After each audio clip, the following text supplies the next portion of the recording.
Okay, hey everybody, thanks for dialing in across the world for this hackathon.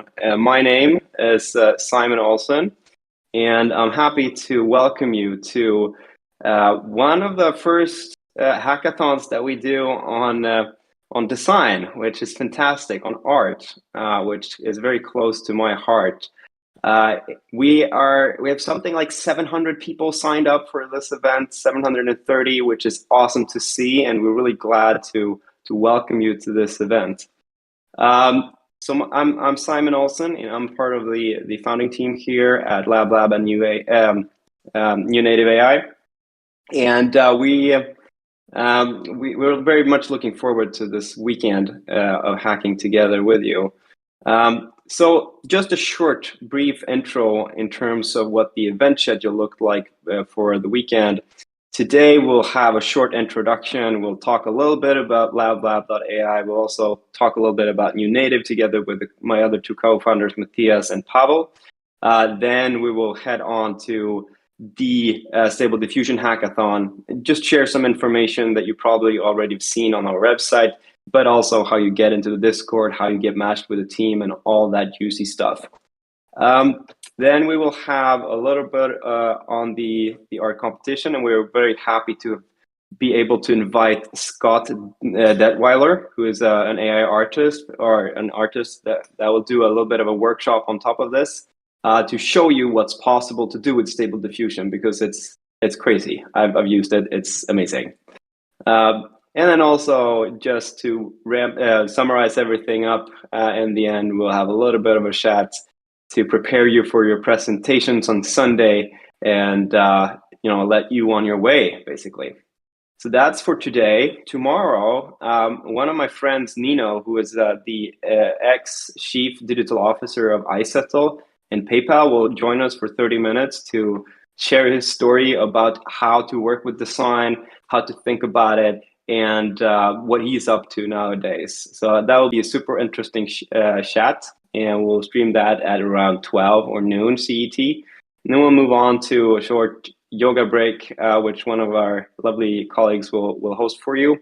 And then as well as do some interviews during the afternoon with the rest of the team. So I think that'll be super exciting for you to see and be a part of, and happy to bring in feedback from you as well. Then on Sunday, we'll have a pitching workshop with me, and I'll tell you a little bit about what to think about, how to structure your thinking in terms of pitching, and also sort of the next step for you on your journey. And then we'll have a code battle in the afternoon before it's time for you to submit your final solution. And on Monday, we'll circle back with an announcement for the actual winner.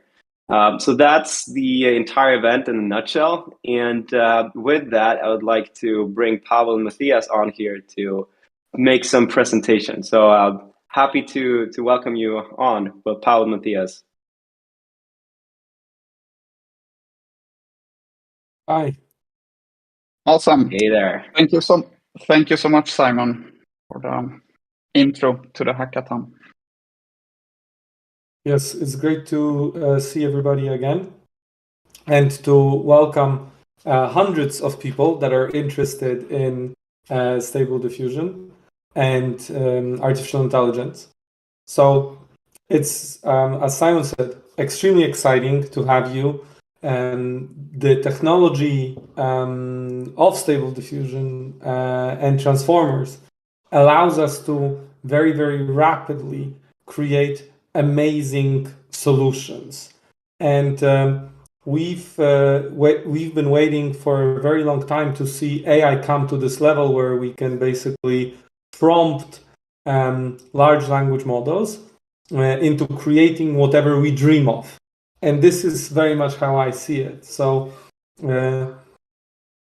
our mission for LabLab is to have everybody that wants to create and build something come together and find people that are like-minded, to allow you to create something completely new, completely innovative. And this is the place where you come to find the newest technologies, everything that is just out, everything that is the state of the art and bleeding edge component. So it's extremely good to see you here.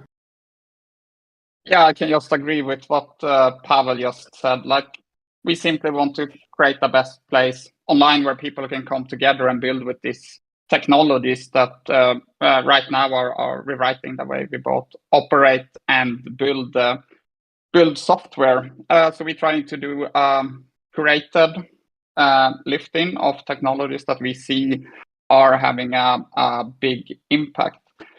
Stable diffusion are definitely one of those.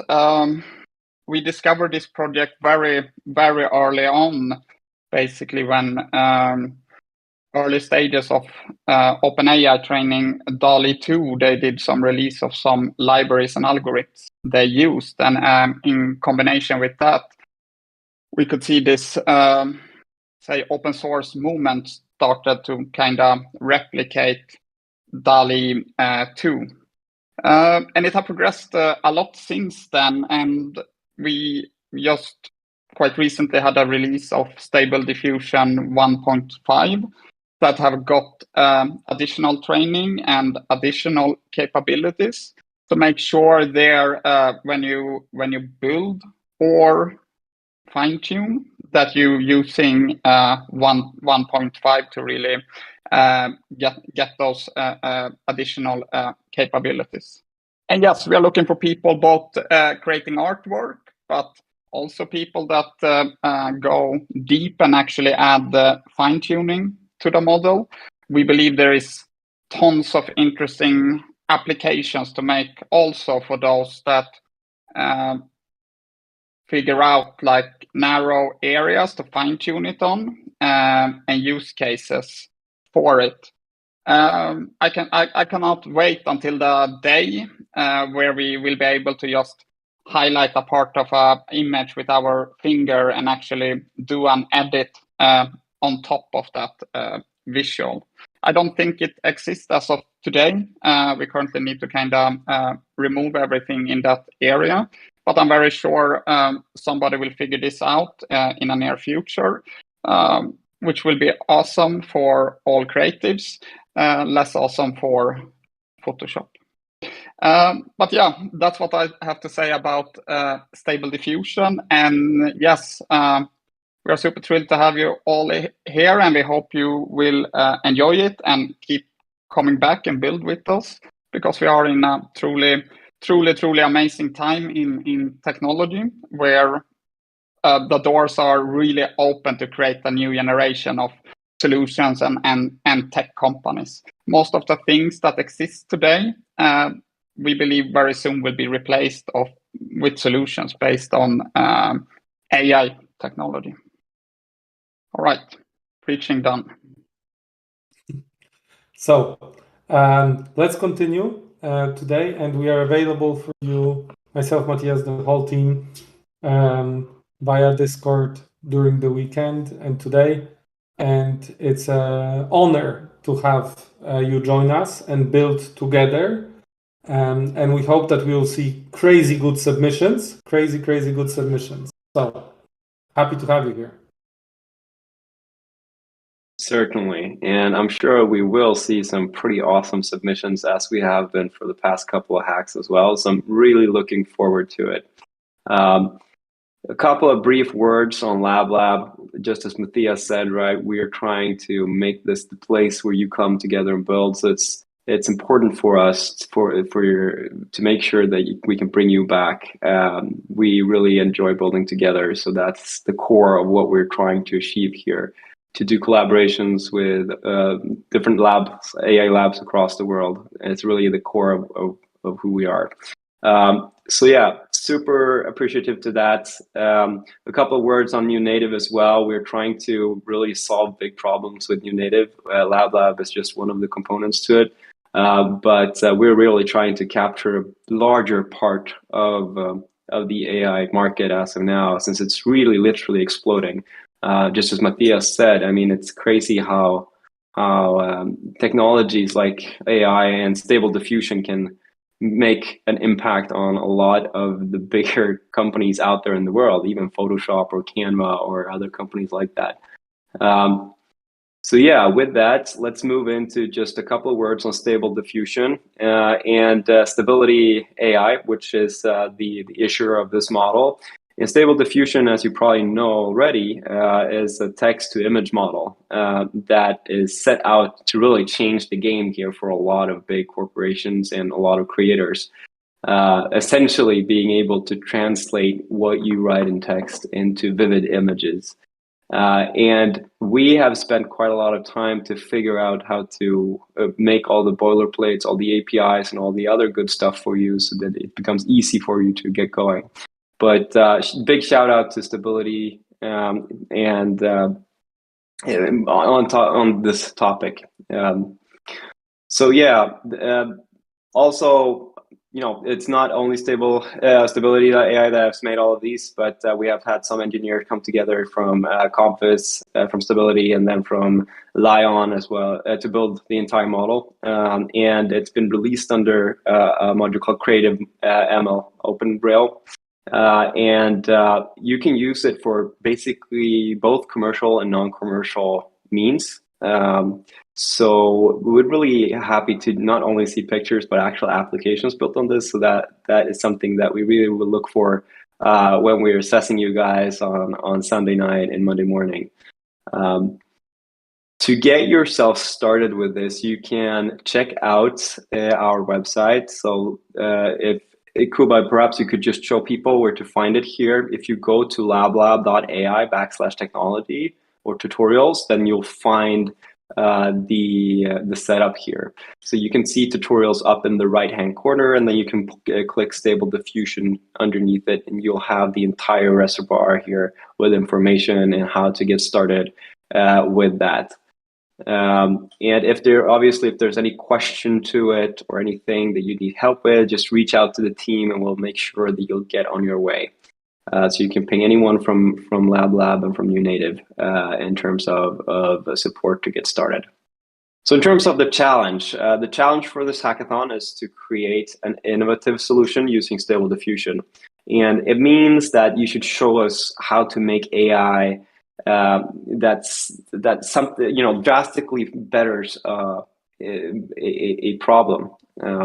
And we don't really want to niche you into a specific set of problems, but rather we want you to use your creativity as you would using Stable Diffusion to figure out a good problem set to solve for. And preferably it's a problem that no one has really thought about before, because that makes it super interesting and intriguing. But regardless, it's important to dazzle us with your ingenuity here. And then on to Streamlit. Streamlit is something that you can use. It's a no-code platform or a web framework where you can do quite a lot in order to build interactive web apps. So it's a good way for you, if you haven't really designed web apps in the past, to just get a framework to get going quite quickly, which is kind of nice. And same with Replit, which if you jump down there, thank you, is an IDE that you can use with actually quite little experience to get going, with supports with over 50 languages.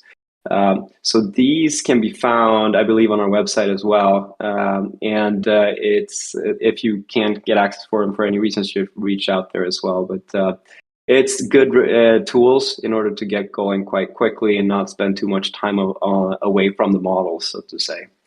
You know, a short couple words on the hackathon guide for the weekend. What we'll do first here is, you know, you'll join or create a team, and you'll do that on lablab.ai. The entire platform is integrated into Discord, so you can meet up with your team on Discord and do all the comms there and all the chats there. We'll also be streaming stuff through Discord, and, you know, use Discord as our platform to be able to communicate efficiently between us. So I'm there, Matthias is there, Paolo is there, and all the rest of the team is there as well. What we advise you to do next is to come up with 2 or 3 different concepts. There are some mentors available to you know, help you think about this concept if you need it. Most people don't, but if you like, some extra support, then certainly you can just reach out to a couple of these mentors to have a think about the concepts. Number 4, communicate with mentors and make sure that you can move or progress further with it. And then it's just up to you to build a prototype, which is number 5. And finally, what we'll be talking on Sunday as well is how to present your solution. And I'll give you a couple examples on how to make that your prime time and the spotlight. So certainly looking forward to see what you can come up with. So that's the 6-step process for it. And now it's up to you to create or join a team. You can either check the box for looking for a team in the channel at lablab.ai on Discord, so in our server, or you can just create a new team on the actual event page in itself and then ask people to join or bring your own team essentially.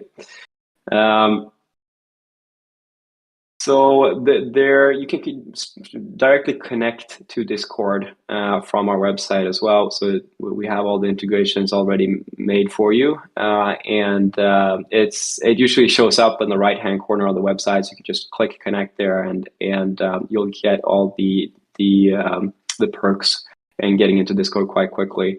And all the team will be set up automatically on the server for you. So it's quite seamless for you. So do that. When you communicate with mentors, make sure that you prepare a couple of concepts. It's optional, so you don't have to do it, but it's good to sort of get some secondary feedback if you'd like. And before you move on to actually building any prototypes. So definitely, I'd recommend to do that if it's your first time here. If you've been a part of the community for a longer time, then go for your gut feeling.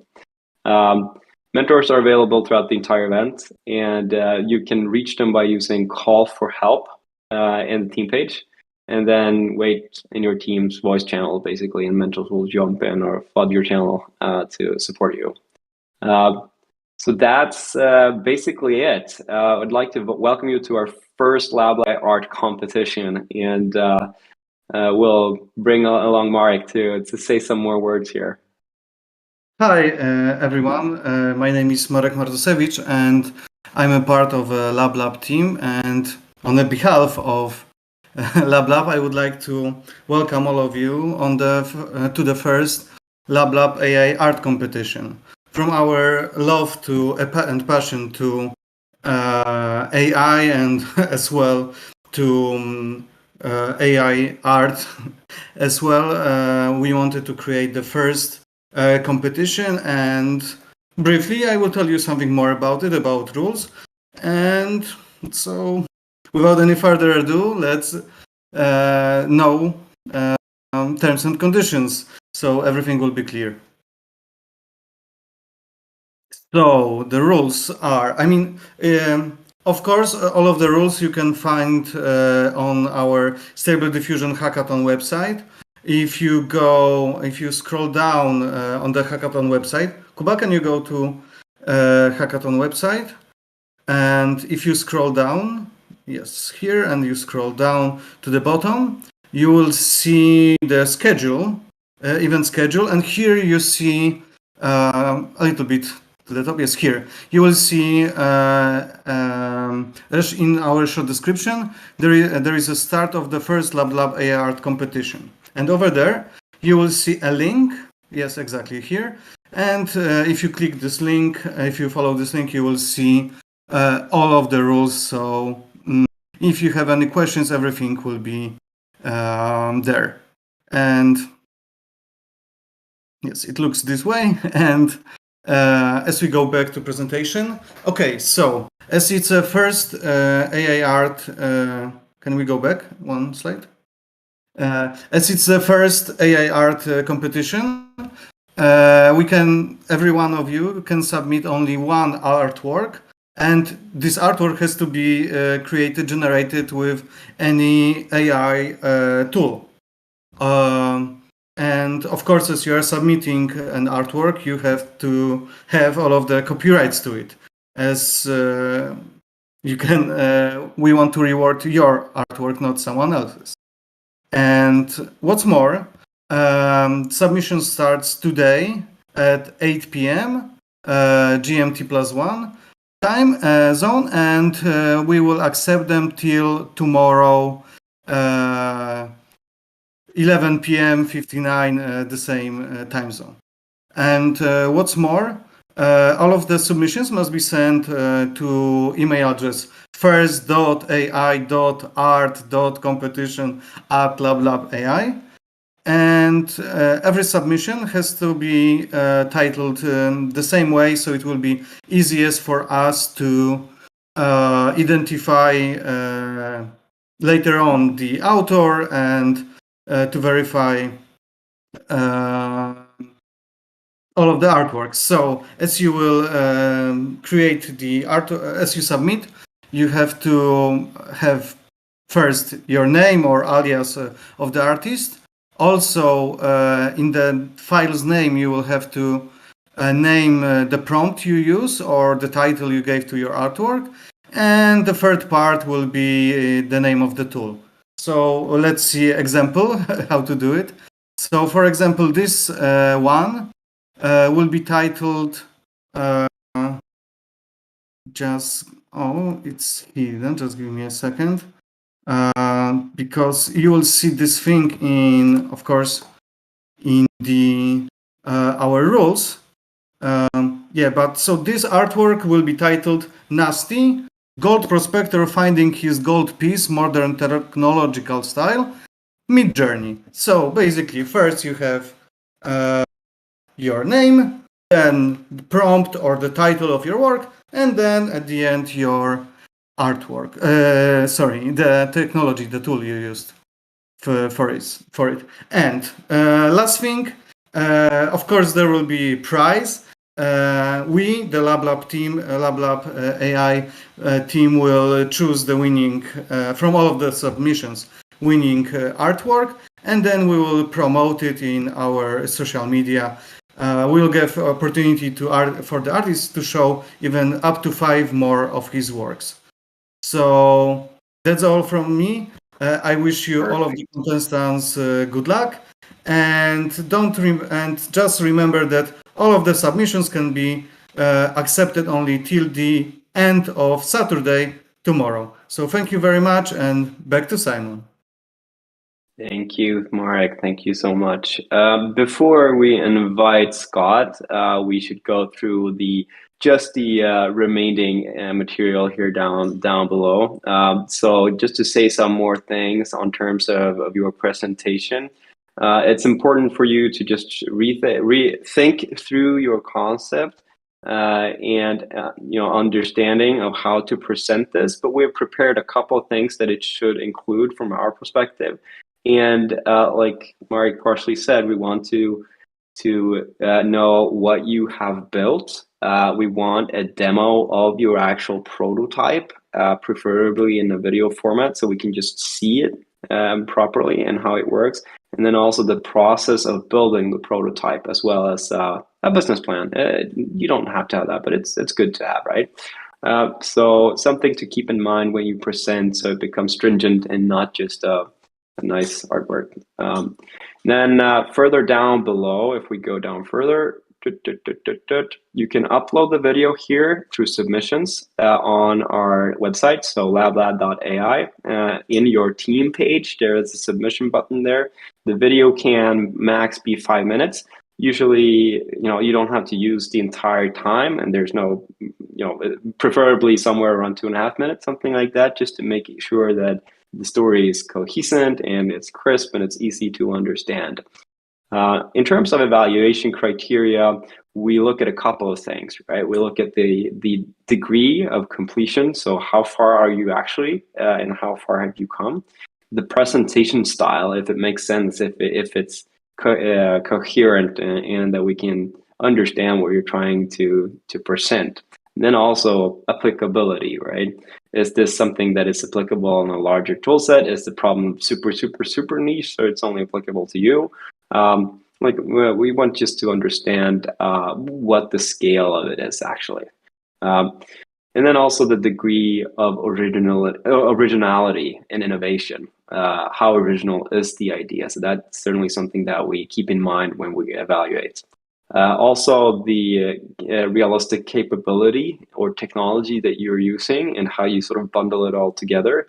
And then also how unique it is, so impact and overall impression of the entire presentation and solution that you've made. And we have had a couple of people from the past couple of events that bundle things together, made something really, really cool that we actually have used for ourselves internally together with them. So those are the solutions that we like obviously the best. And you won't go away here. If you win, you won't leave empty-handed. Today, we are sponsored by DigitalOcean. So we have a $2,000 credit to the winning team so that you can keep on building things together with DigitalOcean and together with us. All the winning projects will be featured also on LabLab through our blog post, our newsletter, and our social media outreaches. So we'll definitely get you some exposure to the winners here. Additionally, for each go back up there. For each of the submitted projects, we also provide a certification of completion that you can share on LinkedIn or you can hang on your wall. I haven't hanged up any of mine yet, but hopefully pretty soon. Finally, then a big reach out to DigitalOcean. Big thank you. DigitalOcean, they, as you probably know, cloud computing and power, who helps people build world-changing apps in the end. And you can get some of the perks here by working with DigitalOcean by scanning this QR code. We also provide it in the channels, I believe. So that you can have a $100 and 60-day of free trial to try out DigitalOcean and all the assets on it. And yeah, you should definitely do that. And we're super appreciative of DigitalOcean here. That's a big partner here and sponsor of the entire event. So thank you so much.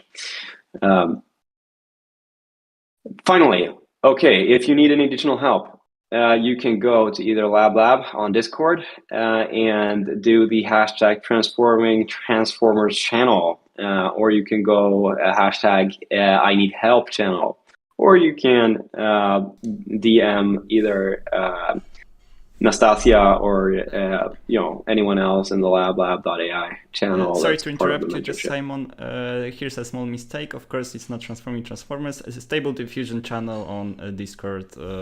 Okay, sorry. Thank you for that.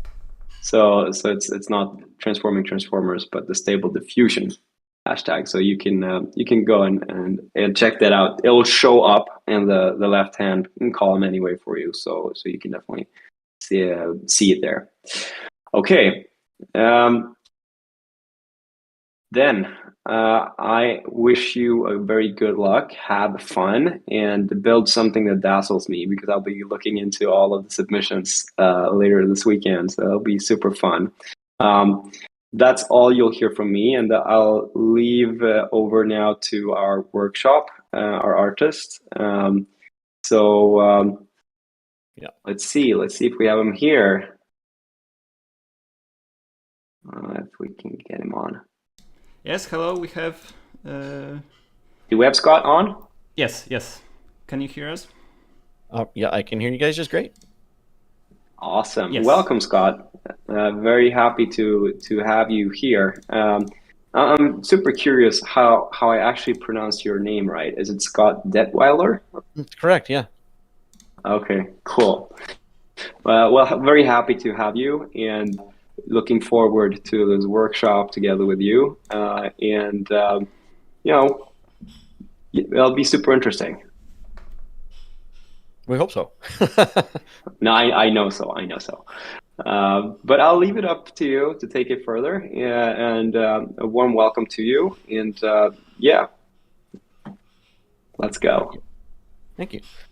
So I'm Scott Detweiler. So I'm actually a professional photographer, or was a professional photographer.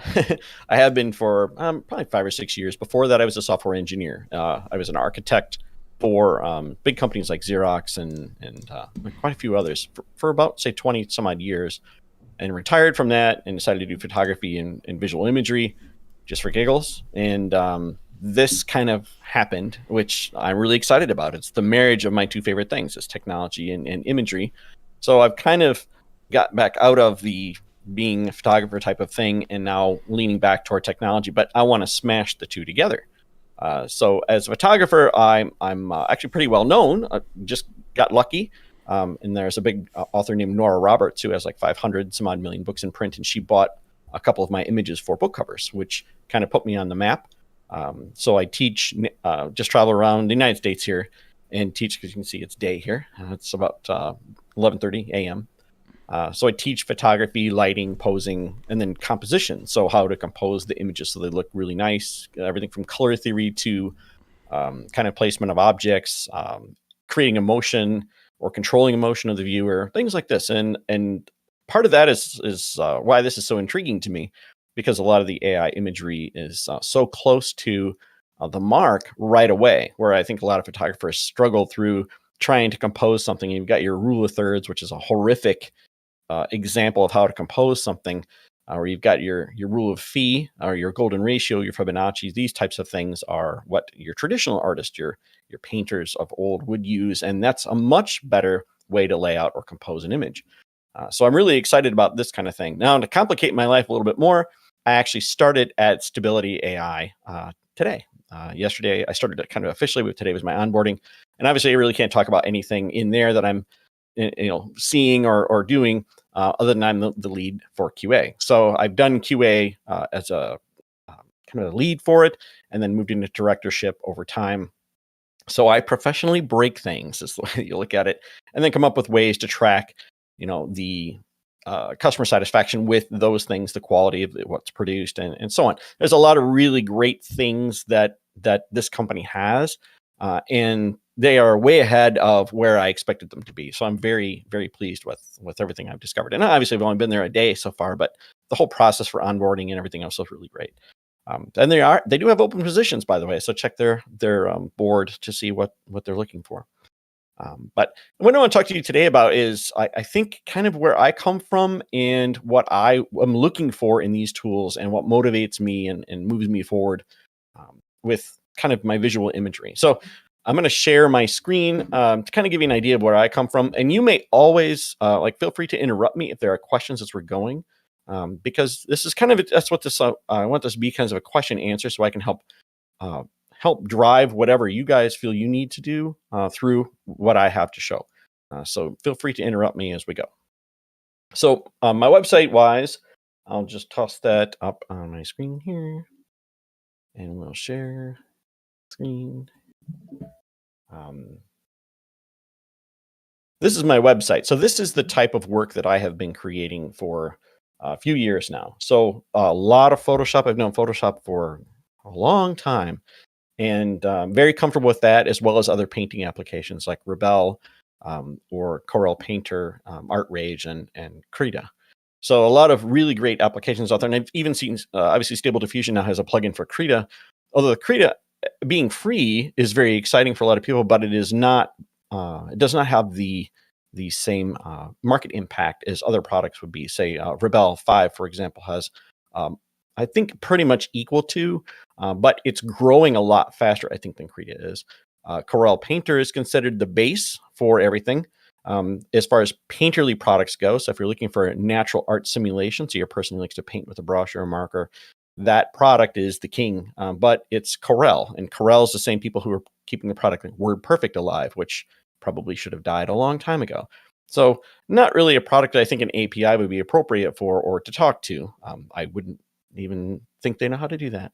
But some of these other great painting applications, obviously, Colin has created a plugin for Photoshop already, so we can do Stable Diffusion through Dream Studio's API and now DALL-E 2's API. So that's kind of handled.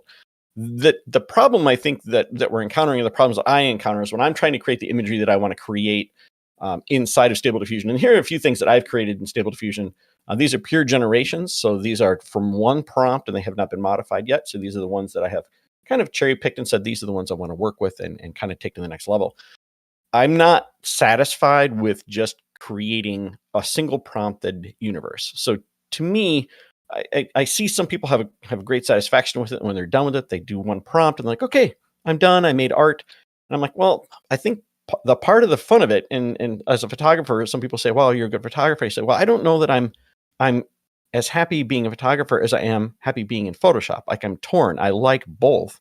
So images often contain both elements. I want to post produce as much as I want to take the photo. And you can tell that by my work. Like, those things don't look like they're shot in my studio, which is just a giant concrete box with white paper, basically. Everything else is Photoshopped. And I really enjoy that process. And the same goes with AI art. So if I type in a prompt and I get a great picture right away, I don't want to stop there, even if it's like these where they're almost done. Like, you look at it and go, well, there's nothing wrong with any one of these. Let's just call it done and do whatever you're going to do with it, and make an NFT or print it, or just, use it on your phone. Whatever you're going to do with that next step, to me, it's not mine yet. And that's just in my mind. I want to be able to have fun with it. I want to experiment with it and see what I can do with it further. So like the outpainting and the inpainting intrigue me tremendously. I really enjoy exploring the canvas, and not so much, say, taking the entire left edge and saying, let's just generate this new left edge and see what we get. I'd rather say, let's kind of work with it in pieces and say, this is the size of the canvas I want. Because if we roll back to the beginning of the conversation here, when I say break down my image compositionally and say I'm going to use a Fibonacci spiral, this is where my main subject's going to be, and I have a beautiful face, or maybe the start of a beautiful face, and I want it about here, and I'm going to put some mountains or a lake or whatever it is that I want to make, I'll kind of sketch that in. And then I want to go in and I want to inpaint that as I'm moving. And so there's a bunch of different ways to do that. NVIDIA has their abstract environment generation tool, which is pretty cool. You use a rough idea of what you want, it'll generate the JPEG for you, and you can just download that and then include that in Photoshop. That's fine. But I want to be able to continue, like, so maybe I want some flowers in here, and kind of work my way through the composition just like a painter would. So in other words, I have a brush that when I'm brushing is painting in those details. And there's been a lot of tools that are getting close to that. Dream Studio, for example, which I really enjoy the product, which is one of the reasons I think I wanted to work for the company, is that product is fantastic. And it may not be the free product that everyone's all excited about, but it creates images that I think are clean, and the ability for me to continuously inpaint and explore them is really refreshing to me. So I like that aspect of that a lot. And I think that's the part that excites me, is I want to be able to almost paint with them. Now, when I'm done, I'm still going to take that into a painting application. I really like to paint inside of, as I said, Rebel or Corel or Photoshop, and add other elements. I will go out and take photos of flowers in my yard or in the city, create stock imagery of those items, and then drop them in over the top of my photos to add depth of field, additional volumetrics, to get the idea of, say, that there's leaves blowing in the background, where requesting that in the AI prompt is not going to be possible because you've got only so many tokens. And by the time you've added all these little tiny nuances, the prompt is so large that it's just not going to end up being any feasible thing. I think the shorter prompts tend to turn out better answers, just as my personal opinion. So as a photographer, I see AI art adding to what we're doing substantially. I'll go back to this.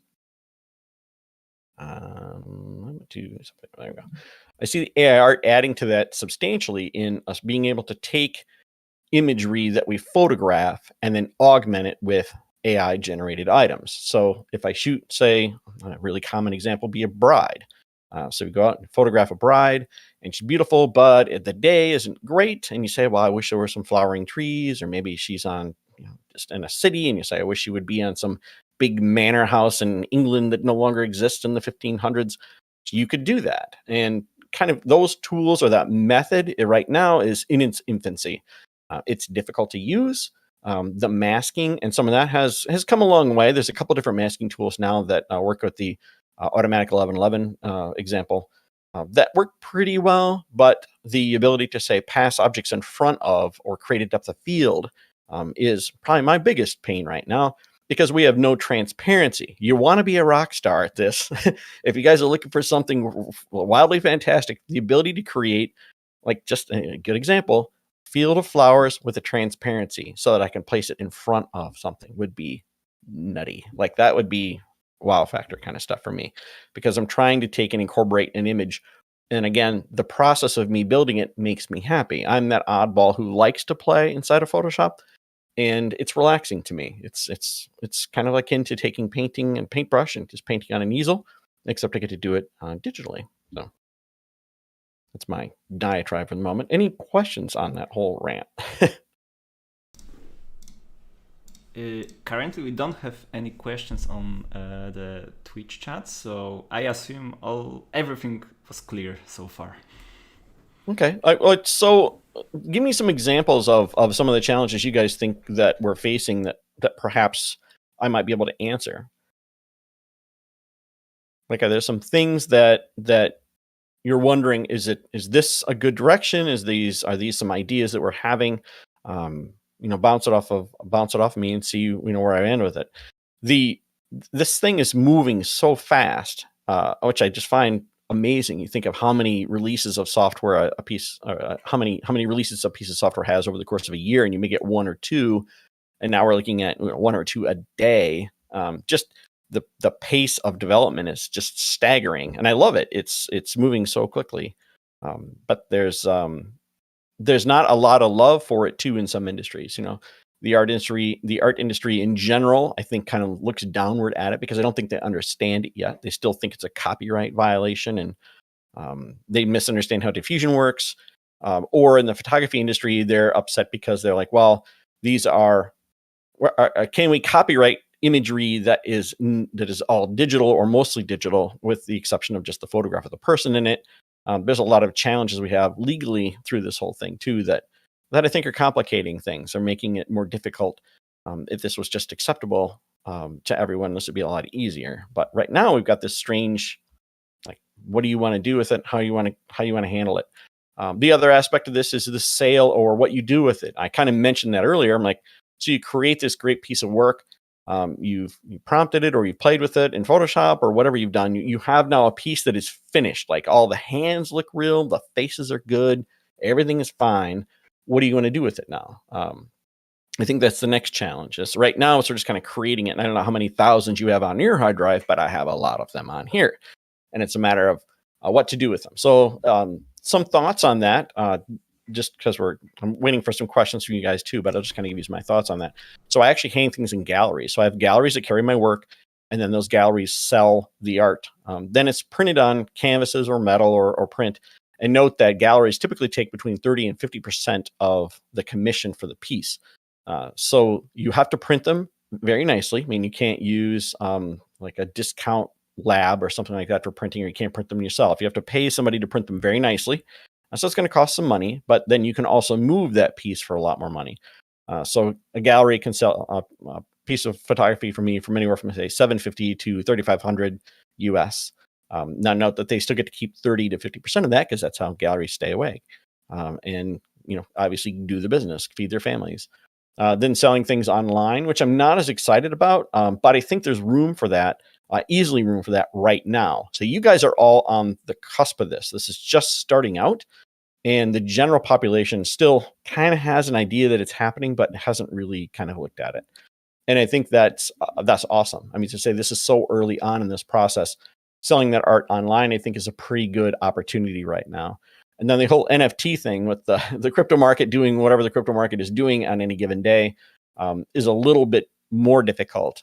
Plus, it kind of got, I'm going to say personally, I think it kind of got spoiled by all the horrific art that came out, say 6 months ago to a year ago, when that whole rush of collectibles came out and everybody was making horrific ape illustrations and then selling them for outrageous amounts of money, which the first set was actually nicely done. But after that, it became just this desperate ape anything by anybody, and it became horrible.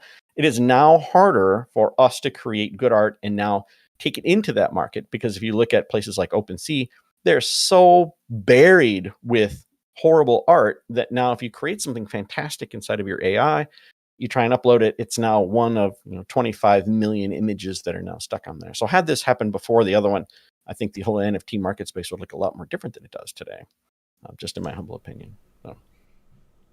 Okay, so we've got questions in the chat, and so the first question is, do you think that AI will replace most of photo editors? Oh, no, not at all. I think it's, in a lot of ways, at least in my mind, it works very much like stock photography. So if I'm working on something and I have a picture of a girl, she's on a swing or something, and I need a tree that's in bloom in the background, I'll go to a stock photo site, maybe by Adobe, or it could be Unsplash or something like that. Find a photo of the tree I want, download the tree, and then just mask it into that image. This is no different, except that I'm able to actually ask for the tree that I would like and hopefully get something that is close to what I'm looking for, or more often than not, a really happy accident where I'm like, wow, this is not what I was thinking, but I like it a lot more than what I had in my head, which is the thing I get excited about with the whole AI art generation part. So to me, it doesn't replace it all. It just becomes another source of imagery. At least that's the way I'm looking at it. And it seems to work that way for me currently. If I want something, I just go generate it. And as I said, I use that tool from NVIDIA for creating environments. I think that works great. I'll use Quixel Megastands. I'm adept at Blender, so I'll go into Blender. If I need to make something specific perspective-wise, I can feel free to do that. But I see this as almost replacing that skill set. Like, do I still need to use Blender? Only in situations where the perspective is so touchy that maybe I have to kind of force it, or I'm looking for a very specific type of architecture or kind of composition that I can't just roll the dice repeatedly at AI. I need to kind of go get it.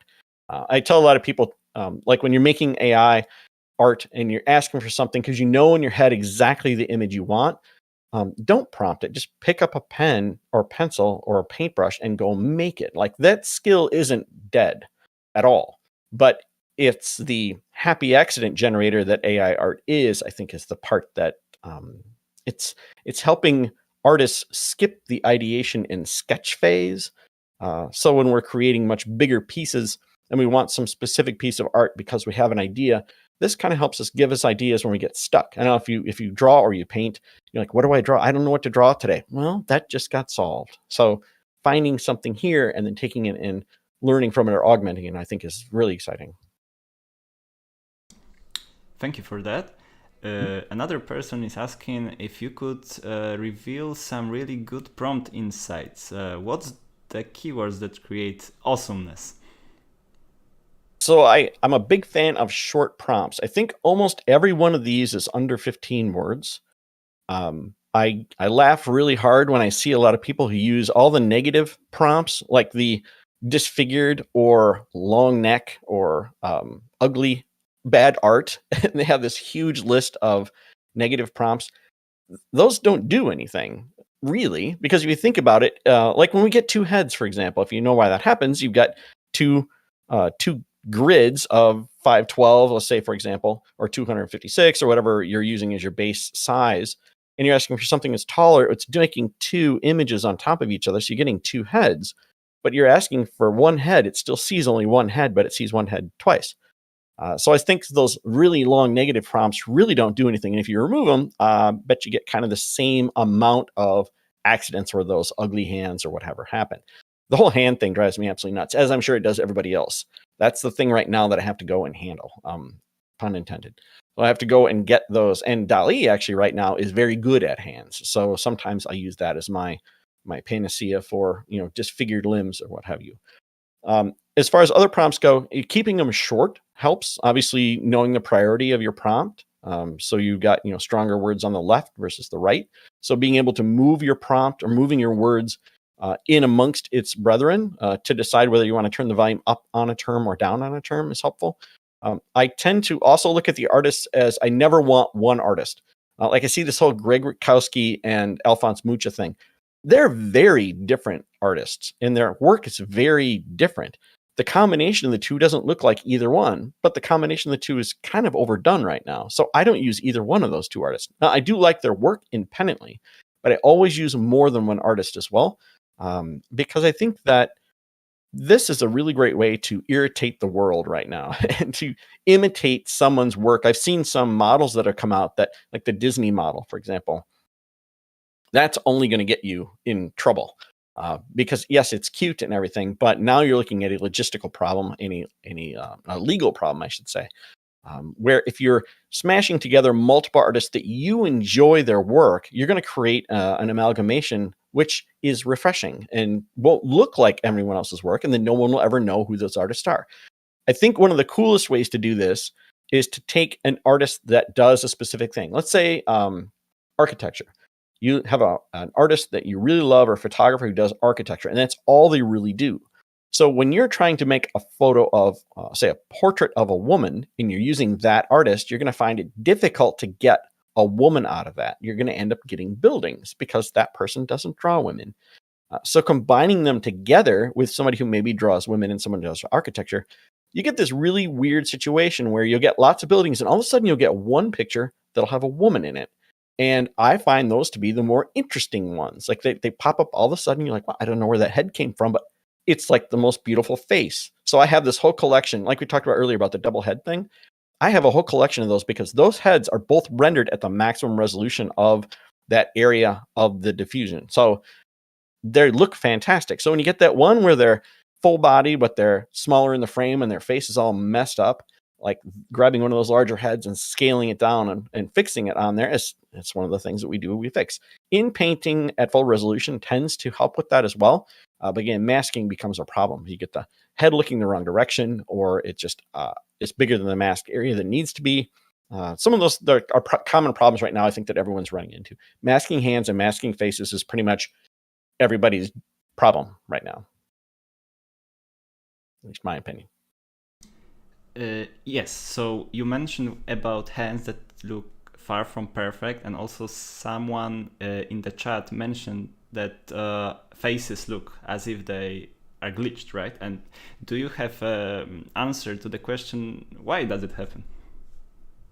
Well, I think that it all boils down to how the original samples were taken. So the cropping of the heads happens because when we crop, we have to remember we sample everything, or we when we're building our models, we have all of our cropped imagery that we're using. So we need to reuse squares for training our models, and those squares have to pick a place to crop. And I think that it was kind of quickly done. The focusing on the subject maybe not as good as it could have been.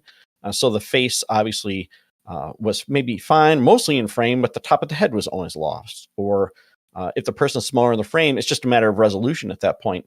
Because if you have a small face and you've got it represented by, say, a 512 square or a 256 square, depending on how your model was trained, there are only so many pixels that represent that person's face from that distance. So it becomes just more or less a matter of available pixels.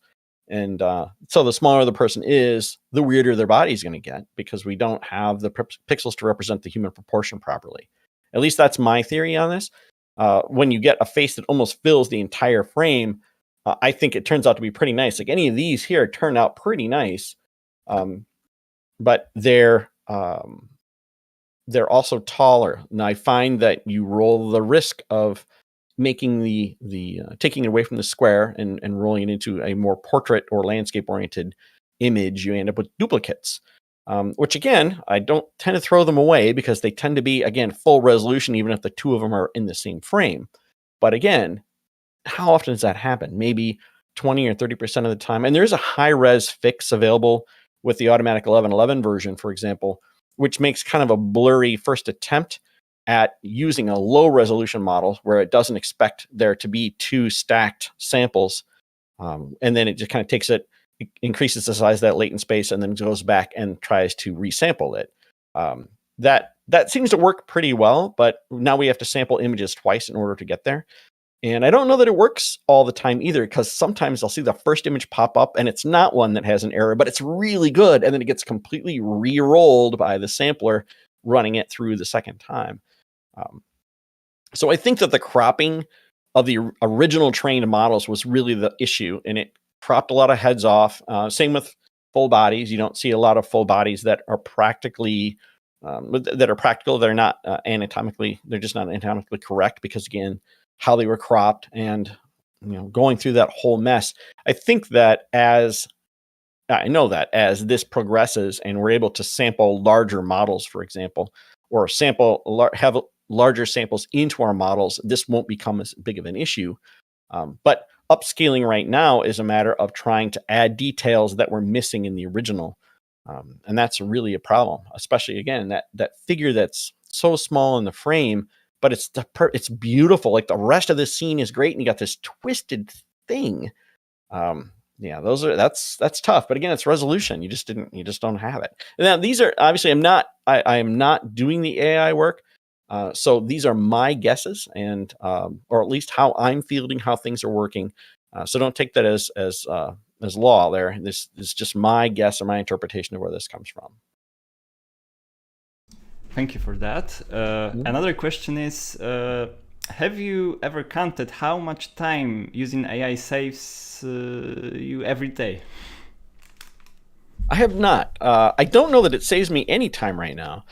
The reason being is I'm getting so many good images out of it that I have this wait list now of things that I want to work on. Like I'll get a beautiful image and everything's good except I have an extra arm, and I need to go in and I need to remove that in Photoshop. The idea of Dream Booth, which I really love, being able to train it on different friends or what have you, or my wife, just train things and then make art based on her is really cool. So I think it's actually creating more tasks for me, although they're labors of love, right? They're not work that I have to do. If I look at it from a client perspective, from a photographer's perspective, we judge our business on how many pieces, or at least I judge my business on how many pieces I can sell you that you're going to hang on your wall.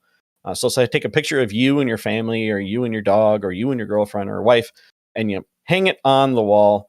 That's where photographers make money. And it's where, you walk by that picture every day and you see it.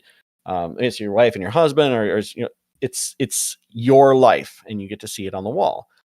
As a fine art person, my goal is to kind of create the next level of that. Let's say take you and then make you into a fairy in a garden. And that type of imagery is the type of person that I attract. So I'm not so much a family photographer as I am a fine art photographer.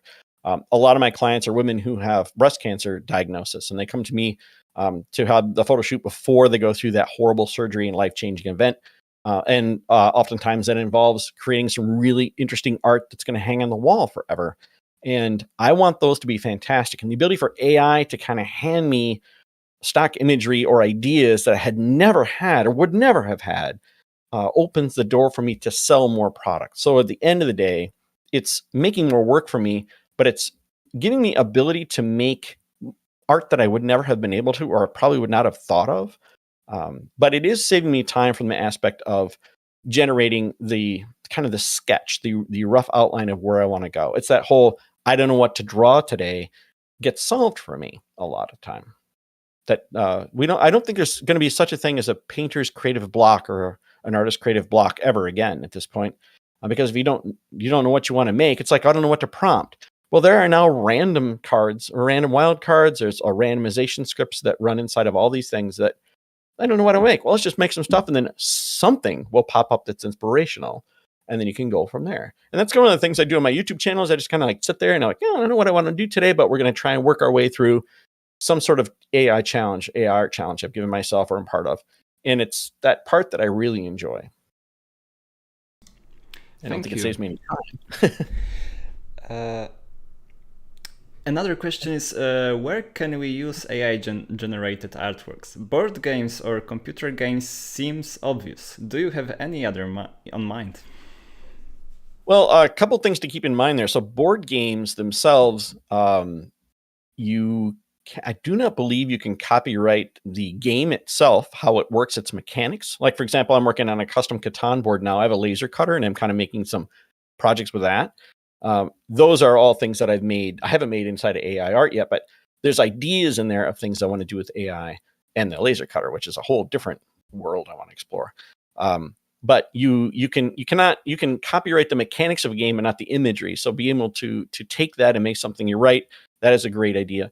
As I said before, the selling of NFTs and the selling of prints for walls, I think is also a no-brainer. As far as the game world goes, I would be careful because I think right now the game design world is suffering from just almost like what the NFT world was doing earlier, when it's every brand of ape doing everything because everybody wants part of that wagon of let's make ape things and we'll make a lot of money.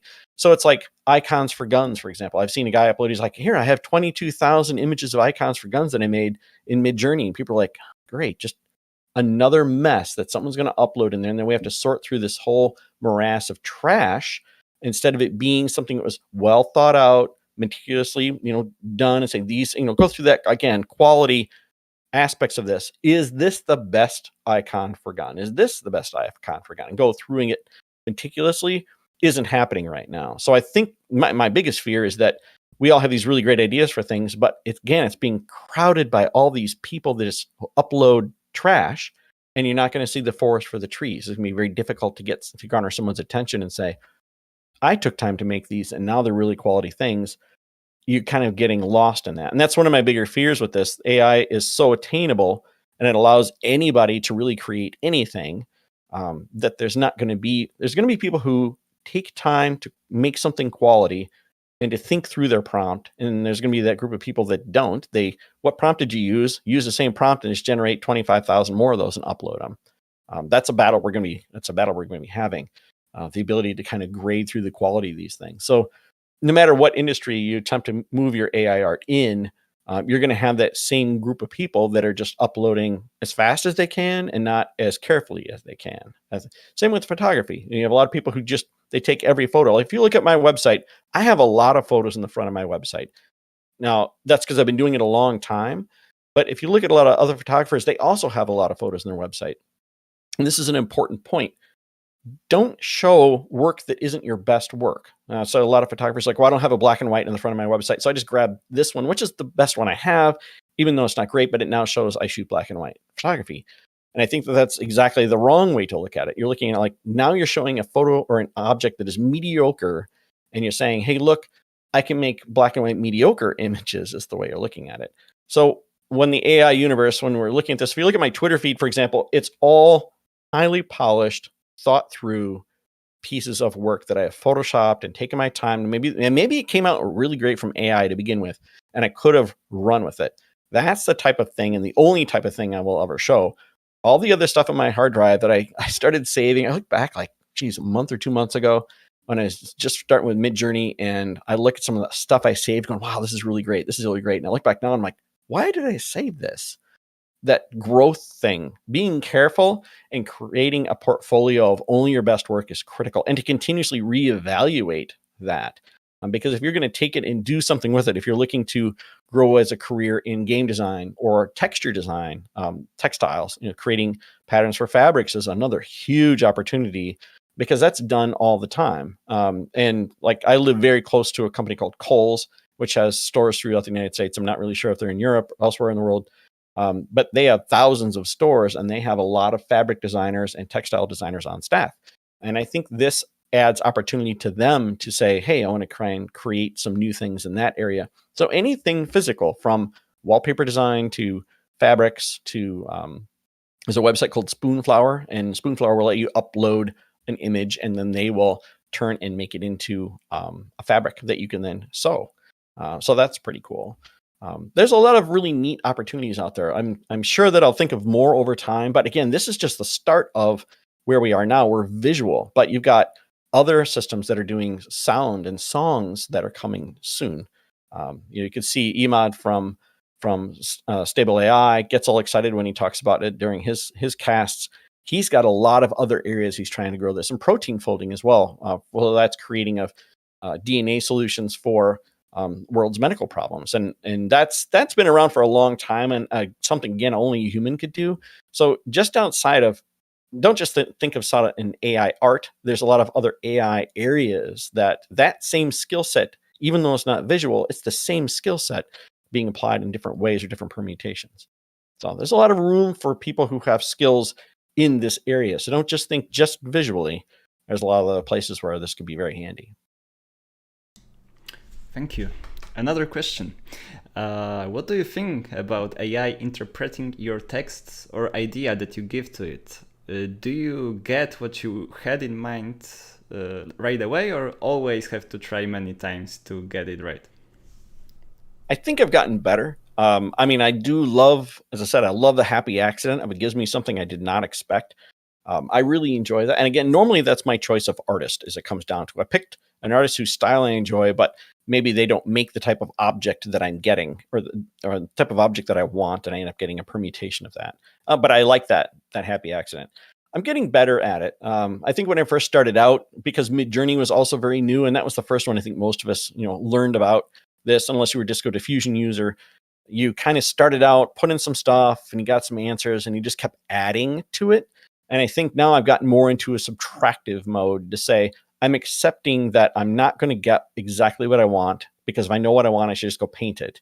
But if I have a rough idea of what I want, I'm open to its interpretation. And I find that really refreshing. It's very awesome to be able to have something that no one else will ever have because of the way that I did it and the noise that I have, to have something that's very cool. I think I was so excited when I first learned about this. I did a YouTube video on it, and I was exploding. I looked like a kid in a candy store. I was like, I can't believe this even exists. And now it's like several months later, and it just gets better every day. I can't imagine where we're going to be in a year from now. They say the total of all human knowledge doubles every 11 years. And I think we just blew that out of the water, because this has more than doubled. I think once a month it doubles in its capability and its reach and our understandability of it. Some of the prompt crafting tools that are out there, I think when they first started out, they had the total wrong idea of what to do. And I think a lot of people have learned a lot. And some of those tools have come along. I know that there are other ones in development that I have seen that I'm very excited about, because I don't spell very well. So oftentimes a misspelling will lead off to another, very strange accident. And some of those things are helpful. But the whole AI interpretation of English or any other language at this point is still not great compared to, say, something like the Bloom model, which is based on like the Gutenberg corpus. It's got all of the languages in it, including a bunch of programming languages, which is where, things like CodePilot and other products are based on things like that. I'm excited to see where we're going to go with it next. And the whole prompting adventure, the whole prompt engineering vertical market, that skill set is a very real thing now, especially when you get into more of the business side of it. Can you incorporate your business records, say your customer satisfaction surveys, for example, with the Bloom model, and then be able to prompt into that to get answers back that would help management make decisions? I mean, that is any time that a business makes money based on those types of things, it's a skill set that they're willing to spend money on, because it's helping them be better as a business. So the whole prompt engineering thing is it's a very real thing, and in 5 years, I think it'll be a very, very nice, very nicely paid area if you're good at it. I don't know that I will be, but we'll see.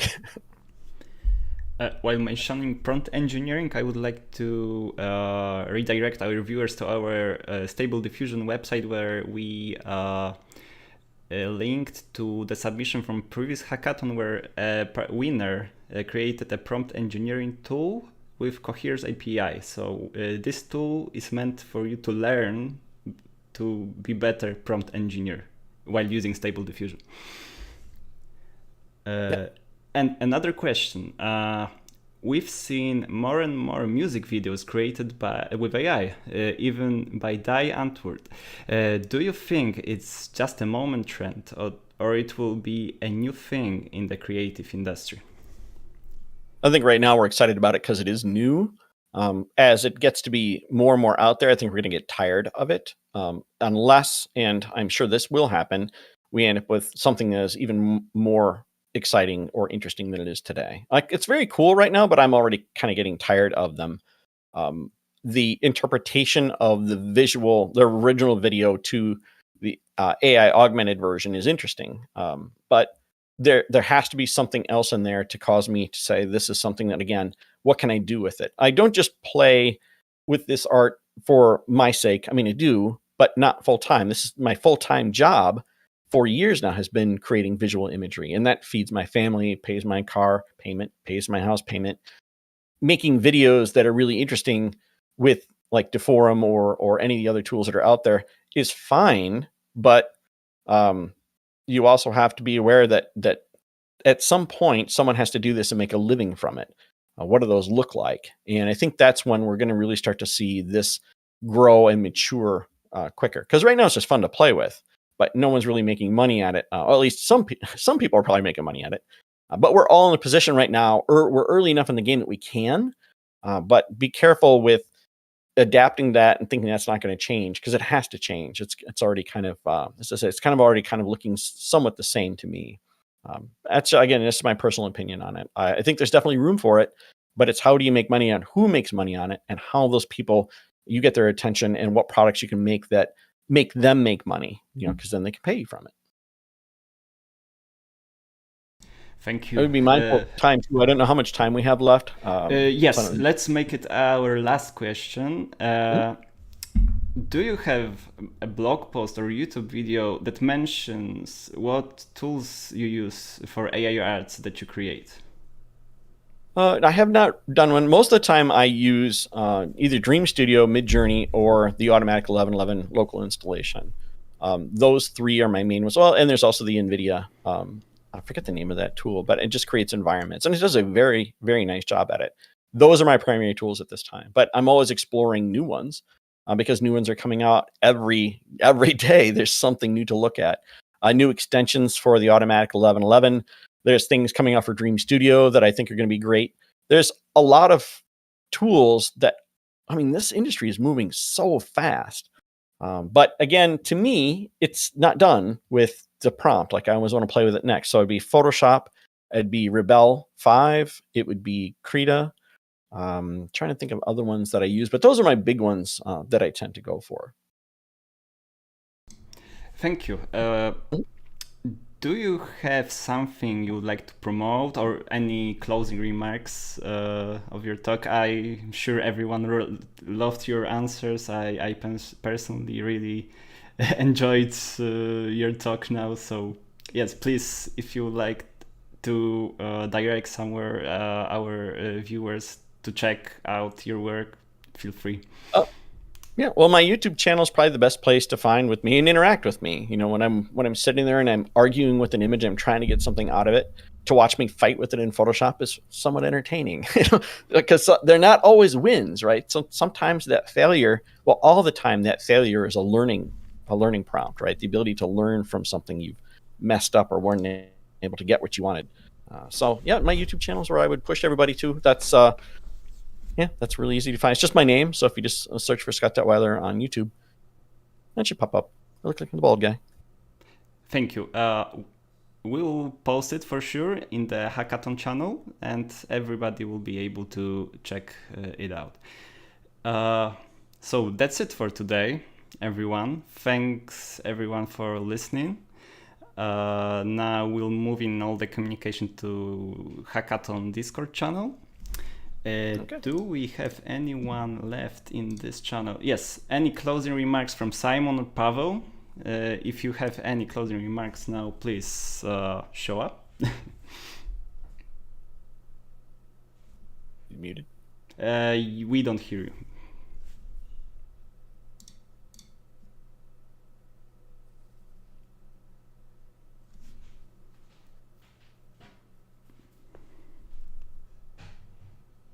How about now? Yes, we can hear. Yes, we can. So just wanted to say huge thanks to Scott, and congrats on joining Stability today.